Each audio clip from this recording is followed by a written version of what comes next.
Dave back with you talking holiday cocktails here on Hot Mixology.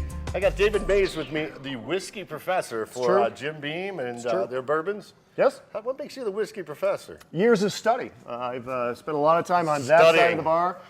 You know, it's all a matter of semantics, but yeah, lots and lots and lots of study. Right, great. What are we going to make today? You said you had a great holiday cocktail. Holiday cocktails. You know, I don't know about you, but at my house, one of the hardest parts of celebrating is just hosting the party. Just, you know, putting everything all together. My guests are most of the problem at my party. Well, and I've been to your party, so I know about that. So I'm gonna give everybody a cocktail that's really, really easy for them to make, that people can start out with. Even if they don't like bourbon, they'll love this. We call it a basil bubbly. We start with Basil Hayden.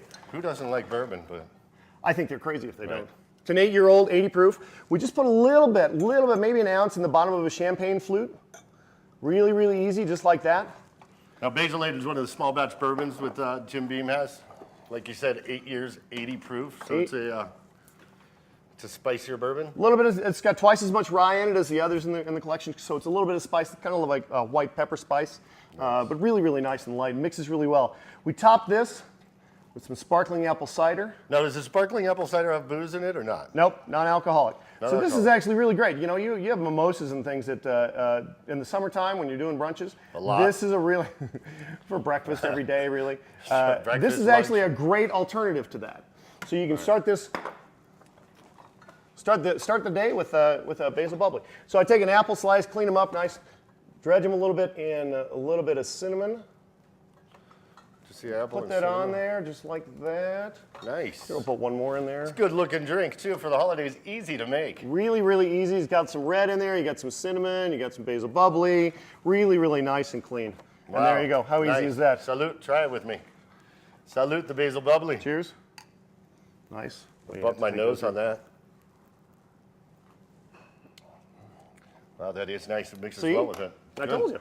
And the apple, can you just dunk the apple like that? Absolutely. Nice. Give it a little pizzazz. Cinnamon adds a little bit more to the flavor. I like that. I'm going to put yours there. What are we mixing up next? You said you enjoy that. I got one more for you. In the summertime, in the wintertime, you know, it's cold, it's snowing.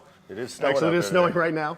So you want cocktails that are going to warm people up, that are easy to make. Because I'm all down for all the big, huge, complicated cocktails of the mixologists. I have a lot of respect for them. But I think for people in their homes, it's a little bit more difficult for them to actually make that kind of full-blown cocktail. Especially if you're snowed in and you don't have all the ingredients it takes to make an extravagant cocktail. Here's some pretty simple cocktails we can make. Yeah. So what is this one? So we'll do a warm one. We call it a ginger hottie. Ginger hottie, like the TV show, Ginger. Just like, no, that's Mary Ann and Ginger, and this is a little bit different. But she was still hot. She was still pretty hot, you're right. So we're starting with ginger. Now this is ginger root. We talked about this earlier. Obviously grows underground, thus it's a root. So I take a little bit of that, a little bit of fresh ginger, mince it up, put it right in the bottom. You don't need a lot. Put it in a handle glass because we're going to add hot water to it. So you don't need a lot because it's got a very, very strong flavor.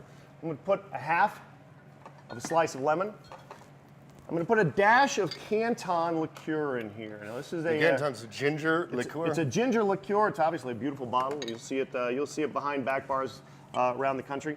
Phenomenal. Great for making cocktails. We've got those. We need one more. We need just a dash of honey. You can add honey to flavor.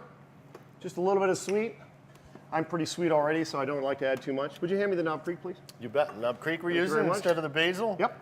We're going up a step in proof. We're actually at 100 proof here versus 80 on the Basil Hayden. Nice. And 9 years old versus 8 years old in the Basil Hayden. As you should with your hot toddy, make it a little stronger. Absolutely. So we'll add a little bit of that to taste. For me, I like to add a little bit more. We'll muddle that together briefly with our Mr. Mojito muddler. Thank you, Dave Nepov, San Francisco, out of the Bay Area. Muddle it just a little bit. Then we add some hot water to it. Bring that up, just like that. Nice. And then we're going to add a cinnamon stick to it. It's probably healthy for you too, with the ginger in it. With the ginger and the hot water, the lemon, the honey. We'll good try for your throat, good for what ails you. The ginger hottie. Salute. Mary Ann thanks her all the time. Well, that ginger, you pull that flavor. That ginger overwhelms the bourbon. It's great. They're cocktails for people who don't normally drink bourbon, but even for people who love bourbon. It doesn't even taste like a bourbon cocktail, but I love the taste of the ginger in it. Salute, guys. David Mays, whiskey professor. Thanks for coming down. Salute, guys. Hot Mixology.